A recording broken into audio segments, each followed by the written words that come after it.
Welcome back to Movie Recaps. Today I will show you a biography, comedy, drama film from 2011, titled The Intouchable. Spoilers ahead. Watch out and take care. One late night in Paris, Driss is driving his employer Philippe through the city. When waiting in traffic gets too boring, Driss breaks the speed limit and begins driving quite fast, dodging other cars and not caring about traffic signs. This causes the police to go after him, and Driss bets €100 that he can lose them, but after driving under a bridge, the cops catch up by ambushing them from both sides. Driss doesn't look too worried though, and this time, he bets €200 that he can get them an escort. The cops make him leave the car and he starts acting then, behaving offendedly and telling them Philippe can't move and he was taking him to the hospital. The officers find proof of this when they find the wheelchair in the truck and, when approaching Philippe, they see him convulsing, which is also an act. Seeing as it's an emergency, the cops forgive Driss for breaking the speed limit and offer themselves as escorts on his way to the hospital. To celebrate winning the bet, Driss plays September by Earth, Wind and Fire, and when they arrive at their destination, he shares a smoke with Philippe as soon as the cops are gone. Driss promises he'll handle it and drives them away just before the hospital staff could find them. This friendship began many months ago.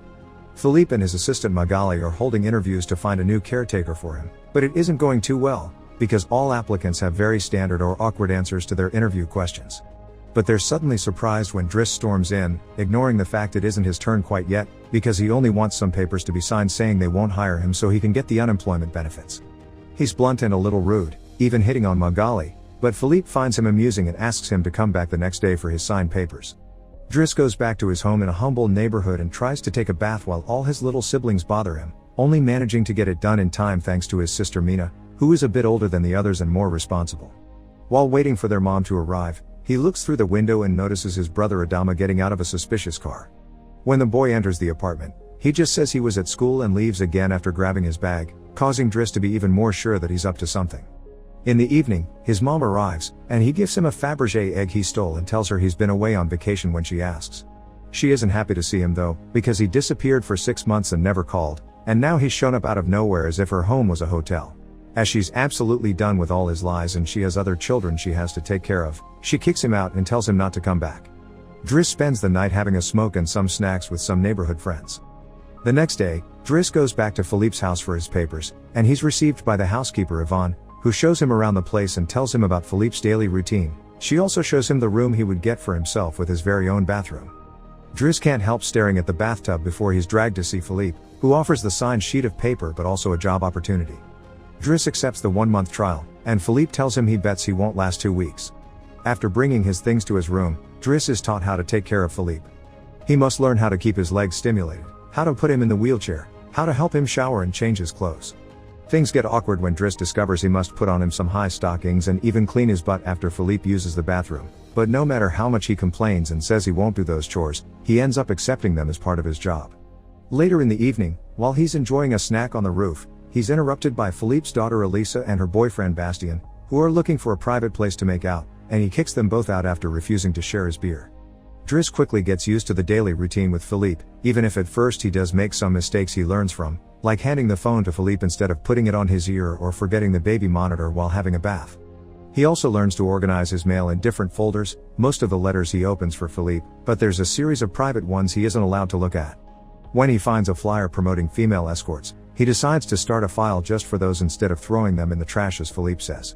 It's not all work in this new life though. Driss still makes sure to have a good time, he keeps trying to hit on Magali to no avail, and sometimes calls escorts to join him in bed.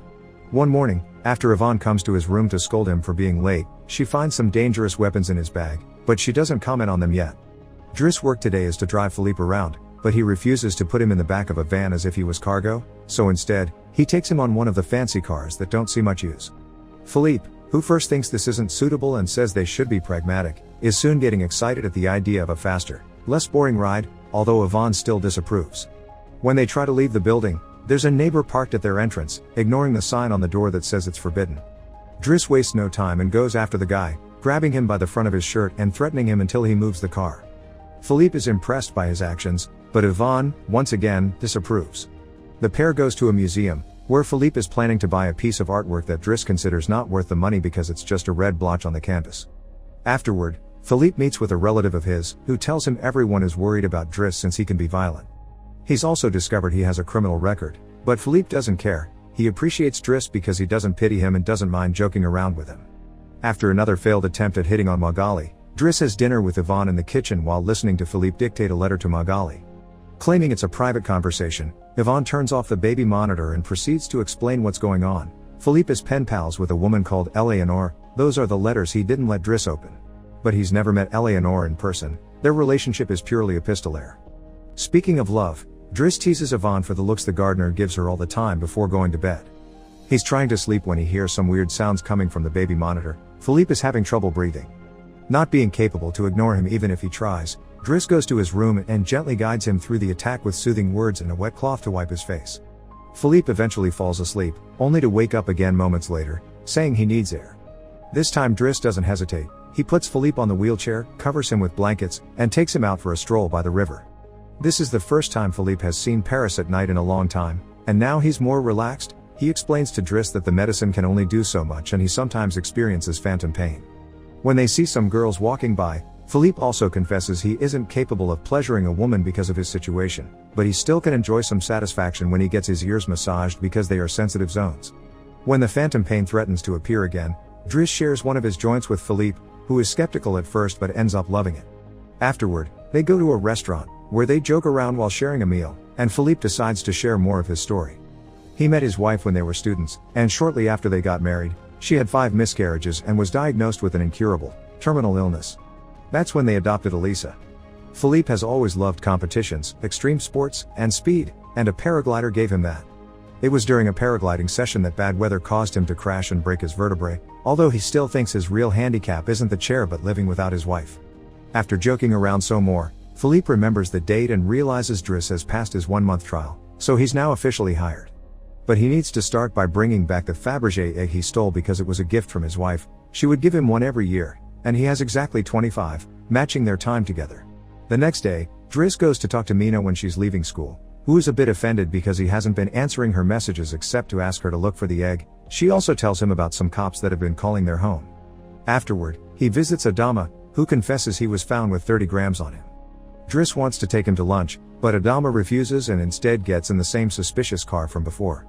Later on, Driss is allowed to be present while Philippe dictates his letter for Eleanor to Magali. He thinks this purple prose is very boring and that Philippe should be more direct. He's also baffled to hear that this has been going on for 6 months and they never exchanged pictures. When he finds her phone number on one of the letters, he takes it as a sign and calls her, obliging Philippe to take the phone and finally speak to her outside the written word. Their conversation goes so well, Philippe is now on the phone with her all the time, even right before he and Driss attend the opera, during which Driss laughs and makes fun of the costumes. The next day, Driss convinces Philippe to accept to exchange pictures with Eleanor and chooses one of him in the wheelchair. Afterward, while he's painting, Elisa bursts into his room to ask him for cigarettes and makes fun of him for trying to be artistic. Getting angry, he kicks her out before going to see Philippe, who is currently asking Yvonne to change the chosen picture for one of him when he wasn't quadriplegic. She hides the picture inside the escort file right before Driss burst in, complaining about Elisa and telling Philippe he needs to discipline her, something Yvonne agrees with. Philippe agrees to talk to her, but he's mostly surprised when Driss lets it slip that he's been painting. Days continue to pass, and the friendship between Philippe and Driss continues to grow. Driss takes him to play in the snow and brings him with him when he goes out for a run. Philippe gets him his first suit and scolds his daughter while Driss listens to him through the baby monitor. When Driss finishes his first painting, he shows it to Magali, who slaps him when he tries to kiss her. Philippe, however, likes the painting and promises he'll try to sell it. The two of them have a great time with each other, enjoying things like getting a faster car, sharing joints, and even hiring escorts together. When Philippe's birthday comes, he isn't very excited about it. Every year, he pretends to be surprised that they're throwing a party and has to meet with all these relatives that only come to see him on the date to check he's still alive. Philippe says it'll all be rather boring. While he and the guests enjoy some live classical music, Driss searches for Elisa, who is crying in her room after having taken some of Yvonne's pills, which won't kill her as she expected. The reason why she's sad is that Bastien broke up with her and called her a tart, so she asks Driss to talk to the boy, which he accepts to do for a price. Meanwhile, Philippe is showing Driss painting to his relative and manages to convince him to buy it for 11,000 euros. Driss goes back to the dining room and chats with Yvonne, who tells him Magali is in a relationship with someone named Fred, but things are rather rocky at the moment, giving Driss hope. As the party begins to die down, Philippe makes Driss listen to some of the most important songs in classical music history, but he could only joke in response. After the band is done, he brings his iPod and plays Boogie Wonderland by Earth, wind and fire before he starts dancing right in the middle of the floor. He's an incredible dancer and he even convinces the rest of the party to join him and dance with him, which Philippe enjoys watching. Later, when putting Philippe to bed, Driss opens Eleanor's latest letter to him. She sent her picture, showing she's rather pretty, and is telling him they should meet next week when she visits Paris. When the day of the date comes, Yvonne and Driss put Philippe through dozens of outfits until they find the perfect one. And since it's Yvonne the one that will take Philippe to the date, Driss uses his day off to visit Bastien and threatens him until the boy accepts to apologize to Eliza and to bring her croissants every day. He also asks him to fix his hair. Afterward, he visits his mother at work, but only to watch her from afar. At the restaurant, Yvonne and Philippe are waiting for Eleanor, who is very late. After waiting for an hour, Philippe gives up, calls Driss to ask him to take him away, and then leaves the restaurant without noticing Eleanor is arriving at the same time. That same night, Philippe takes Driss with him in his private plane and gives him the money he got for selling the picture, making him immeasurably happy. They make it to the countryside the next morning, and Philippe decides to go paragliding, dragging Driss with him as well. Driss doesn't want anything to do with it, but after initially freaking out, he ends up enjoying the experience. When they return home, Adama is there waiting for Driss and gets scolded when he sees the scars on his face. Adama will still not tell Driss what's happening in his life though, so Driss makes him wait in his room while he calls Mina to tell her not to worry and goes to put Philippe to bed. Philippe, however, isn't sleepy yet. After making Driss look at a painting with him, he asks him about his family, which Driss at first doesn't want to talk about but eventually gives in. It turns out Adama technically isn't his brother and his parents aren't actually his parents, they're his aunt and uncle.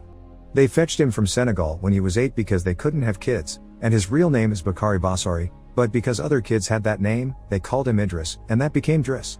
One day, his aunt miraculously was able to conceive, and after his uncle died, there were other men and more kids as well. In the same way Driss had talked to him about Elisa, Philippe points out that Adama needs discipline, so he fires Driss so he can be there with his family because he can't spend his whole life taking care of an old man. The next morning, after Bastien has brought his daily croissant while wearing a better hairdo, Driss packs his bags and gets ready to go. Magali comes to say her goodbyes, and when Driss tries to hit on her one last time, Magali introduces him to his significant other Fred, which is short for Frédéric. Turns out Magali isn't interested in men, and Driss gives up on the spot. On his way out of the house, he gives the baby monitor back to Yvonne and teases her for having lied to him about Magali just to mess with him. In return, she gives him the escort file he had started, and he's disappointed to find the picture he had chosen is hidden there. Driss throws away the file, but he keeps the photo for himself. Once outside, he finds a car once again blocking the entrance, so he asks him to move away even if he doesn't work there anymore. When Adama calls him out for it, Driss says it's a matter of principle. A few hours later, the two brothers go pick up their mother at the station while back at the house. Philippe is having his first dinner together with his new caretaker, who is stuffy and boring, and Philippe decides to leave him without even having a bite. Since Yvonne is out on a date with the gardener, nobody is there to scold him for it. As days pass, Driss goes back to his old life. He hangs out with his old friends again and tells the guys from the suspicious car not to bother Adama anymore. When he goes to an interview he doesn't have enough experience for, he manages to win over the employer by calling himself pragmatic and using all the art knowledge he acquired while working for Philippe. This lands him a job as a driver. Philippe continues to dislike his new caretaker and is in a constant bad mood. One night, he refuses anyone in the house to help him with his phantom pain, so Yvonne calls Driss and asks him to come over. That's how they find themselves in the situation from the beginning, with the cops chasing after them first and escorting them to the hospital later. After that little adventure, Driss drives Philippe to the coast, and the sight of the sea helps Philippe calm down. Sometime later, Driss takes care of Philippe's overgrown beard before taking him to a restaurant for lunch, but he doesn't stay, because someone else will be making Philippe company today. Driss wishes him luck and finally gives him back his egg before leaving, and Philippe starts worrying about being alone until he sees who his date is, Eleanor, who is delighted to see him and doesn't mind the chair at all. The real Count Philippe Pozzo di Borgo now lives in Morocco. He has remarried and has 2 daughters. The real Driss, actually called Abdel Yasmin Selou, has his own firm and is also married with 3 children. The 2 men continue to be very close friends to this day. Make sure to subscribe and turn on notifications so you can watch more videos like this. Thanks for watching.